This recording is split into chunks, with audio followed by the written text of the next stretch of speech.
close your eyes for just a moment. Picture your mother's kitchen on a Tuesday afternoon. The linoleum floor so clean it practically glowed. The dish towels folded in perfect thirds, the chrome faucet gleaming like it had somewhere important to be. Now open your eyes. Look around your kitchen right now. I'll wait. If there's a pile of mail on the counter that's been there since October, a drawer that requires a running start to close, and at least one bag from a store you don't even remember visiting, you are in exactly the right place today. Welcome back to Wise Aging Seniors, the place where we talk honestly about the things that matter most in this season of life.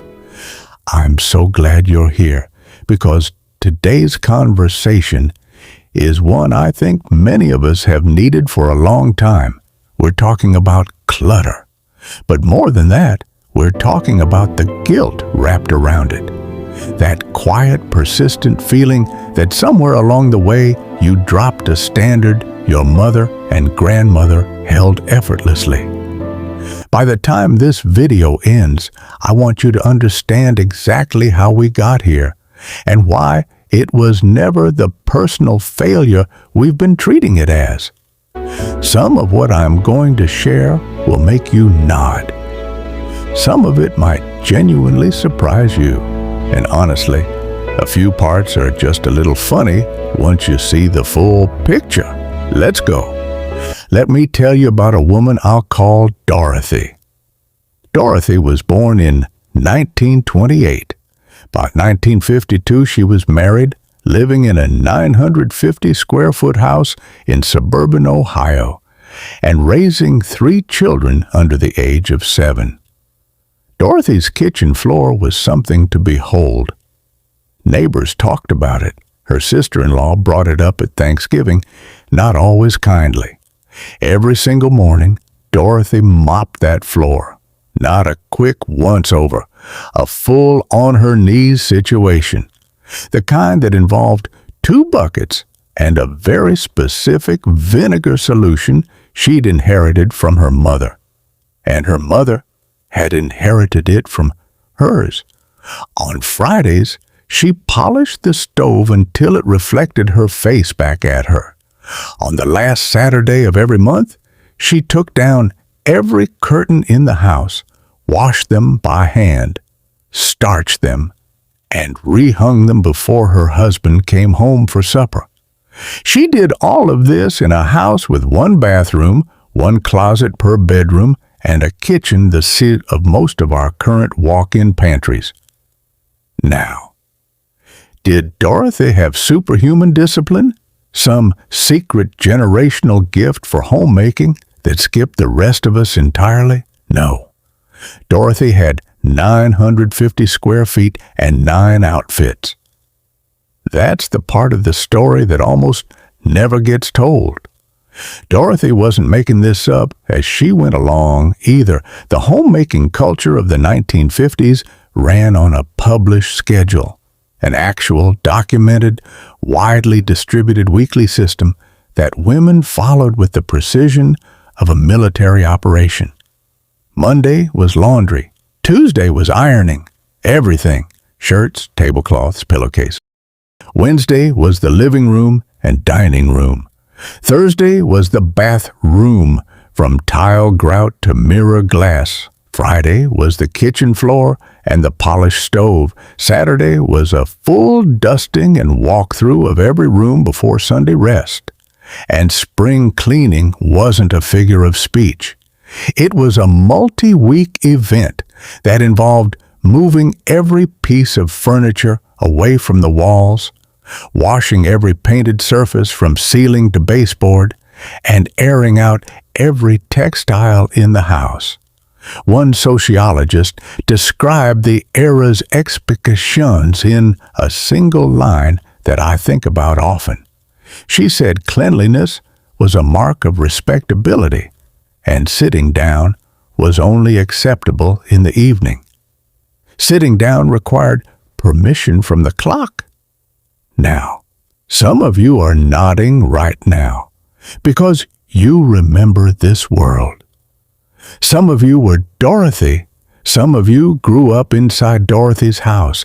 Some of you spent your 20s and 30s quietly trying to be Dorothy while working a full-time job, raising children, and wondering what on earth was wrong with you. Nothing was wrong with you, but we'll get there. Here's what actually made Dorothy's floor possible, and it has nothing to do with character. In 1950, fewer than 1 in 3 married mothers worked outside the home. Housework was Dorothy's full-time occupation. She devoted roughly 32 hours a week to it. 32 hours every week applied to 950 square feet. And here's the number that puts it all in perspective. Dorothy owned 9 outfits. 9. The average person today owns around 148 items of clothing. Things stuffed into drawers, crammed into closets, draped over to chairs, living in bags we haven't unpacked since the last trip. Dorothy's wardrobe fit in one closet with room to spare. Her kitchen held a stove, a refrigerator, a table, 4 chairs, and a row of canisters on the counter. There was no junk drawer. Not because Dorothy had extraordinary willpower, because there was no junk to put in one. The math was straightforward. 1 adult, full-time, applied to a small space containing almost nothing. The floors were spotless because the floors were possible. Now, here's where the story gets interesting. Somewhere between 1955 and 1995, 3 enormous things happened at exactly the same time, and nobody paused to update the standard. First, women went to work, and not by accident. The economy demanded it. By the 1970s, one income was struggling to sustain a middle-class household. By the 1980s, 2 incomes weren't optional for most families. They were the only way to keep the lights on and the kids in shoes. By 1995, nearly 65% of married mothers with young children held paying jobs outside the home. So the person who had been spending 32 hours a week on housework was now also spending 40 hours a week at an office, a hospital, a school, or a retail counter. Something had to give. What gave was the quarterly mattress rotation. Nobody was rotating mattresses quarterly anymore. Nobody had time to rotate themselves quarterly. Second, the houses got enormous. The average new American home today measures over 2,400 square feet. That's 2.5 times the size of Dorothy's house. 2.5 bathrooms, a walk-in closet, a separate laundry room, a pantry the size of Dorothy's entire kitchen. Same woman, half the time, 2.5 times the space. I'll let you do that math. Third, and this is the one that really did us in, the stuff. Oh, the stuff. After World War II, American manufacturing went into overdrive. Factories that had been building tanks pivoted to household goods. Prices dropped. Products multiplied. Shopping became a leisure activity. Malls appeared on every highway like mushrooms after rain. And advertisers, very smart, very motivated advertisers, spent billions of dollars targeting women specifically. Every decade brought a new wave of products designed to solve a problem you didn't know you had. The slow cooker, the bread maker, the fondue set, the pasta machine, the salad spinner, the quesadilla maker, the device specifically engineered to make hard-boiled eggs. Despite the fact that a pot of water had been doing that job successfully for several thousand years. We bought it all, not because we were foolish, because we were targeted. constantly, expertly, and with considerable financial investment. The average American home today contains 300,000 items. 300,000, let that sink in. That's every paperclip, every winter coat, every expired coupon in the kitchen drawer, every bread maker that hasn't seen daylight since 2009. 300,000. Dorothy's entire life fit in a house you could walk across in 30 seconds. Ours requires a spreadsheet. And here's where it gets almost darkly comic. Americans were so overwhelmed by accumulation that an entirely new industry appeared, not to help us buy less, but to help us store more. There are now over 50,000 storage unit facilities across the United States, more than 5 times the number of Starbucks locations. We are renting square footage, paying real monthly money to warehouse things we can't fit inside our 2,400 square foot homes, things we don't use, things we've forgotten we own. We are paying to house objects that serve no purpose in our lives, while walking around feeling like we don't have enough space to actually live. 1 in 10 American households currently rents a storage unit. Nearly half keep it for more than a year, spending over $1,000 annually on a room they almost never visit. If Dorothy could see this, she would sit down, regardless of what time it was. Now, here's the part that matters most for us, for those of us in this particular season of life. The world changed completely. The homes doubled, the possessions multiplied, the time evaporated. But the guilt traveled faithfully forward. Studies consistently show that women feel more stress about household disorder than men, even in homes where cleaning responsibilities are shared fairly. Women report higher anxiety about clutter, stronger pressure to maintain visible order, and deeper shame when things don't meet a benchmark they never consciously chose. That benchmark was set inside a 950 square foot house with 9 outfits in the closet. It doesn't translate to a 2,400 square foot home with 300,000 items inside it.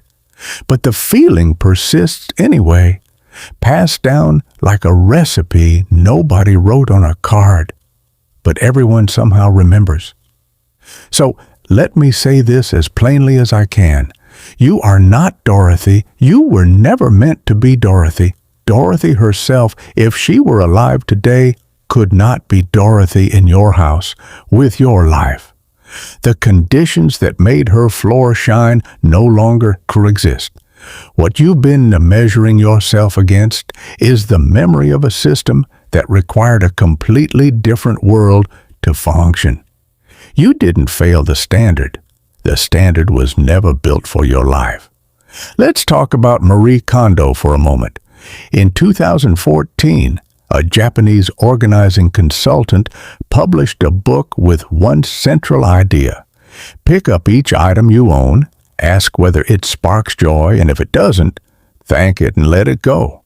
That book sold millions of copies around the world. It became a television show. It started a global movement. Now, if the idea of thanking your socks feels a little much, that's completely fine. You don't have to do it that way. But the core lesson underneath all of it, that one is worth holding on to. Millions of people, most of them women, needed a book from a stranger on another continent to give them permission to release things they had never once used. Think about what that tells you. The problem was never organizational. It was emotional. We'd been taught deeply and repeatedly that keeping things was responsible, that releasing things was wasteful, that the bread maker represented optimism and optimism should never go in the donation box, that the good china belonged to grandma and releasing it meant releasing her. But here's what I believe most of us already know, somewhere in our bones, by this point in life. The objects are not the people. The bread maker is not your hope. The china is not your grandmother. The spare linens in the guest room nobody uses are not your hospitality. The people we loved live in us, not in the boxes stacked in the spare room. There's something else worth saying here, something that goes beyond peace of mind. For those of us in this season of life, a lighter home isn't just emotionally freeing. It's genuinely practical in ways that matter. Fewer things on the floor means fewer things to trip over. Clearer spaces mean easier movement through every room. And there's something quietly generous about simplifying now, because it makes things easier for the people we love later. A home that's been thoughtfully tended is a gift, not just to yourself, but to whoever comes after you. That's not a small thing. That's legacy. Before we close, I want to leave you with one number. Researchers consistently find that removing excess possessions from a home eliminates roughly 40% of the housework. 40%. Not because you worked harder, not because you found a better mop, because there were fewer things to dust around, vacuum between, wipe under, and organize into bins that then needed organizing themselves. The cleaning problem was never really a cleaning problem. It was an accumulation problem, dressed up as a housekeeping failure, which means the path forward isn't a better schedule or a stronger sense of discipline. It's simply less to manage, less to maintain, less weight in every room, and possibly, finally, a junk drawer that closes on the first try. So here's what I want you to do when this video ends. Don't overhaul the house. Don't make a project of it. Just go to that one junk drawer, you know exactly which one I mean, and take out 3 things, just 3. Things that are broken, expired, duplicated, or simply have no reason to be there anymore.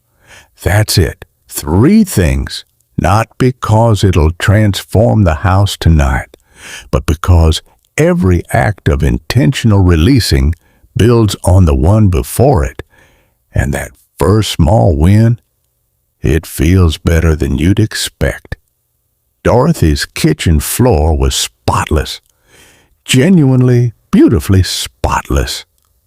But Dorothy lived in 1,000 square feet with 9 outfits and 32 uninterrupted hours every week.